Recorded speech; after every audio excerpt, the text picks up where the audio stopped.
Number 1, हक निकाह के बाद औरत का असली घर उसका ससुराल ही होता है और माँ बाप से ज्यादा हक अल्लाह ने शौहर का रखा है।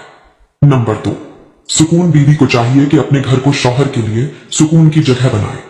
नंबर 3, नाराज जिस औरत से उसका शौहर नाराज हो तो उस औरत की ना नमाज कबूल होती है और ना ही कोई नेकी कबूल होती है। नंबर 4, खौफ, अच्छा शौहर पाकर भी शिकायत करना कि शौहर अच्छा नहीं, ये अल्लाह की अता करदा नियामत में शिकायत करना है। खौफ करो अपने रब से कहीं अल्लाह तुमसे ये नियामत छीन ना ले। नंबर 5, मर्तबा शौहर का मर्तबा बीवी पर इस कदर बुलंद है कि बीवी अपने शौहर के जख्मों को जुबान से चाट कर भी साफ करे तो वो उसका हक अदा नहीं कर सकती। नंबर 6, सजदा अल्लाह अगर आपस में बंदों को सजदे का हुक्म देता तो बीवी को देता कि शौहर को सजदा करे।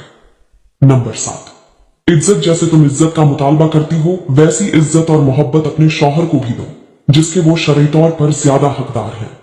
नंबर 8, जहालत रिश्तों के टूटने की सबसे बड़ी वजह जहालत और इल्म से दूरी है।